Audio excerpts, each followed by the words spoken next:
પ્રકરણ 9 રત્નભોજન. વિદ્યાર્થી મિત્રો, મનુભાઈ પંચોળી ઉપનામ દર્શક ગુજરાતના જાણીતા નવલકથાકાર, નાટ્યકાર, નિબંધકાર, કેળવણીકાર તથા સમાજસેવક હતા. તેમનો જન્મ 2 નવેમ્બર 1914ના દિને સૌરાષ્ટ્ર વિસ્તારમાં આવેલા મોરબી જિલ્લામાં આવેલા પંચાશિયા ગામે થયો હતો. શ્રી મનુભાઈ પંચોળીએ આ નવલકથામાં ભારતના આજથી 2000 વર્ષ પૂર્વેના ગણરાજ્યોનો કાળ કથામાં સરસ રીતે ગૂંથી લીધો છે. 27 પ્રકરણોમાં ફેલાયેલી આ નવલકથા મૌર્ય યુગને દર્શાવે છે. આ એકમની ભાષામાં સરળતા અને સંસ્કારિતા છે. દેવ મંદિરમાં પેસતા મહર્ષિ એલે એક ક્ષણ માટે ઉંબર પર માથું ટેકવ્યું. મનમાં બોલ્યા, આજ્ઞા. આનંદને પાછળ આવવા ઈશારો કરી અંદર પેઠા. પહેલા મૂર્તિ જે જગ્યાએ હશે ત્યાં કાકડો સળગાવી કાંઈક તપાસ્યું. પછી સાથે લાવેલ અણીદાર ખીલાને એક જગ્યાએ ભરાવી જોર કર્યું. આનંદના આશ્ચર્ય વચ્ચે પથરો ખસતો લાગ્યો. થોડી વારમાં માણસ જાય તેટલી જગ્યા થઈ. થોડી વાર બેસીએ, ભૂગર્ભ ગૃહમાં હવા જવા દે. થોડી વારે કાકડો સળગાવી અંદર પેઠા. આનંદે જોયું તો મંદિરનો નીચેનો આખો ભાગ પહોળો હતો. કોઈક એને અવારનવાર સાફ રાખતું હોય તેમ લાગ્યું. એમાં ચારે બાજુ પુસ્તકાલયની જેમ પોથીઓને ગોઠવી હતી. થોડીક અનુપમ મૂર્તિઓ પણ દેખાઈ. પેલું આખું પુસ્તકાલય નાશ પામે તો પણ આટલાથી આપણું વિદ્યાધન બચી જાય, કહી એમણે એક ઘોડો ખસેડ્યો. પછવાડેની દિવાલમાંથી પૂર્વવત એક પથરો ખસેડી આનંદને પોલાણમાં 2 પેટી બતાવીને ઊંચકી બહાર કાઢવા કહ્યું. પેટીઓ વજનદાર હતી. એકલા આનંદથી ઉચકાઈ તેમ નહોતી, એટલે એણે એક હાથવતી ટેકો આપી બહાર ખેંચી કાઢી. ધૂળ ખંખેરી ઉગાડી તો એકમાં હતા ઝળહળતા રત્નો. એની અનેકરંગી આભાથી ભૂગર્ભગૃહની દિવાલો પણ ચમકી રહી. એમાંના થોડા રત્નોને એક પોટલીમાં બાંધી લેવાનું કહી એણે બીજી પેટી ઉઘાડી. એમાં હતા સુવર્ણ તથા રજતના ટુકડાઓ. એની બીજી પોટલી બાંધી. ફરી પાછી પેટી હતી ત્યાં મૂકી પથ્થર ખસેડી પુસ્તકના ઘોડાને યથાસ્થિત ગોઠવ્યો.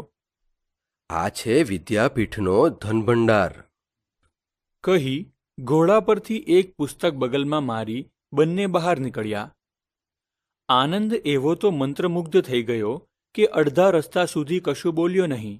નહીં તોય માલવગણ તો ખરીદી શકાય તેટલી કિંમતનો એ રત્નસંગ્રહ હતો. આટલું ધન છતાં આપ કેમ વિદ્યાલય ઊભું કરતા નથી? વિદ્યાલય મારા પર ઊભું કરવા માંગુ છું, ધન પર નહીં. એટલે આ છે છતાં તમે નગરસભા ઉપર શા સારું નભો છો? એ જ અમારું ગૌરવને મૂડી છે. ઉદર પોષણ માટે રોજ ભિક્ષા માંગતા અમને શરમ કે કંટાળો આવશે તે દિવસે સરસ્વતી રિસાઈ જશે. સરસ્વતી વાસી અન્ન પર નથી નભતી. સાંજે સૌ આમંત્રિતો આવવાની વેળા થઈ. બધા જ શિષ્યો આનંદ અને ચારુલતાએ ચોગાન વાળીને સાફ કર્યું હતું. પાણી છાંટી રંગાવલી પૂરી હતી. આસનો પાથરી દીધા હતા. જુદા જુદા ઓટા પર તક્ષશિલાના મશહૂર ધૂપના કોડિયા સળગાવ્યા હતા. એલે આજે કૃષ્ણાને આગ્રહ કરી સજાવી હતી, તોય એમને સંતોષ નહોતો થતો. આમંત્રિતો આવી ગયા. યવન સામંતને એના સાગરીતો બરાબર બની ઠનીને આવ્યા હતા. શક સરદારોએ પણ સુઘડ દેખાવામાં કાળજી રાખી હતી. માત્ર મૈનેન્દ્ર રોજના કરતા ઉલટો સાદો દેખાતો હતો. એણે પાસે કંઈ હથિયાર રાખ્યું નહોતું.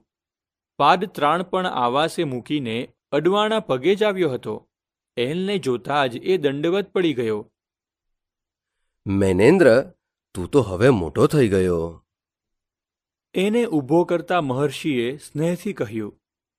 શક સરદારો પણ એમના ક્ષત્રપને યથારીથી અનુસર્યા.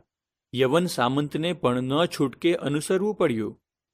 મૈનેન્દ્રને એના સરદારોની પંક્તિ એક રાખી હતી. અન્ય સૌ સામી પંક્તિમાં બેઠા હતા. થોડી વારે અંદરથી પીરસાઈને થાળ આવવા માંડ્યા. સૌને નવાઈ લાગી કે શક સરદારોના થાળમાં ભોજન સામગ્રીની જગ્યાએ રત્નો અને સુવર્ણ રજતના ટુકડા પીરસ્યા હતા. અન્ય સૌના થાળમાં હતો કંસાર. શક સરદારોએ પહેલાં તો ભોજનની સાથે આ ભેટ તરીકે હશે એમ ધાર્યું, પણ બધાને પીરસાયું છતાં એમના થાળમાં કશું જ બીજું ન આવ્યું ત્યારે વિચારમાં પડ્યા. ત્યાં તો એલે કહ્યું, હા, શરૂ કરો જમવાનું. વિદ્યાર્થીઓ જમવા માંડ્યા. યવન સામંતને એના સરદારો મહાક્ષત્રપનું રખે અપમાન થઈ જાય એ બીકે હાથમાં કોડિયા રાખીને બેસી રહ્યા. એલ તો નિરાંતે નીચું જોઈને જમતા હતા. મૈનેન્દ્ર નીચું જોઈને બેઠો હતો. તેના મોં પર વાદળી પથરાઈ હતી. ઓચિંતાના ઊંચું જોઈને શક સરદારોને શાસ્ત્રનિધિએ પૂછ્યું, અરે આપ જમતા નથી? કૃષ્ણા, અતિથિઓને આટલું જ કેમ પીરસ્યું? વધુ સામગ્રી લાવતો બહેન. રાંધણિયામાંથી 2 હાથમાં રત્ન તથા સુવર્ણના થાળ લઈને શોભનમુખ કૃષ્ણા બહાર આવી. મૈનેન્દ્રને લાગ્યું કે કૃષ્ણાની આજની શોભા આગળ રત્નો ફિક્કા હતા. એક પછી એક થાળીમાં રત્નોને સુવર્ણ પીરસાયા. હા, શરૂ કરો. એલે ફરી કહ્યું. કૃષ્ણા હોઠ દબાવી હસતી હતી.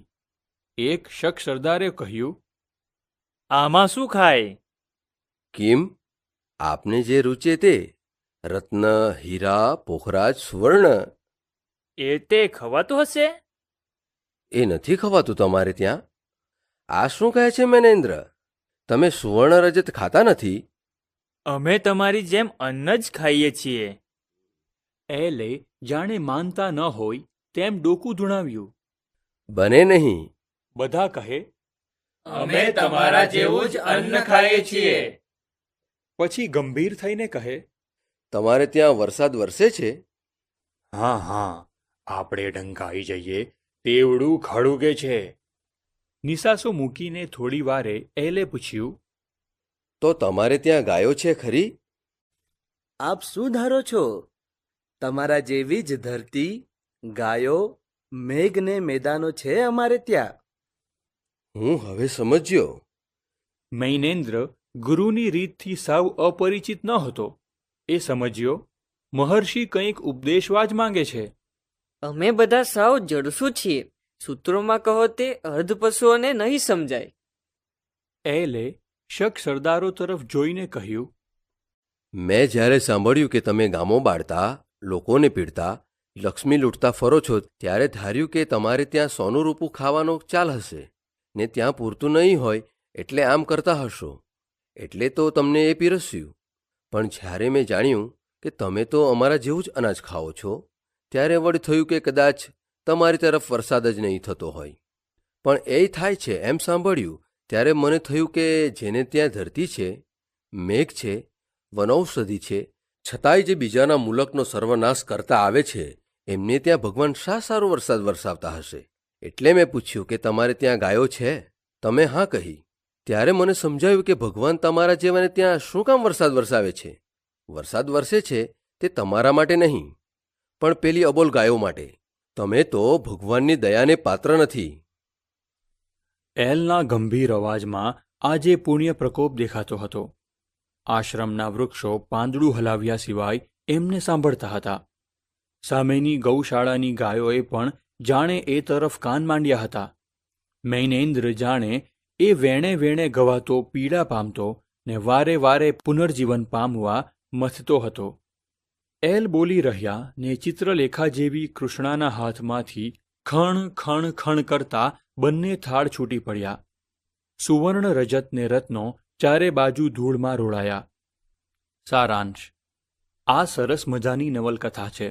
આનંદ, સુચરિતા, કૃષ્ણ અને સુદત્ત આ નવલકથાના મુખ્ય પાત્રો છે. તેમજ મહાકશ્યપ અને મહર્ષિ એલ એ 2 પાત્રો તેજસ્વી અને પ્રેરણાદાયી પાત્રો છે.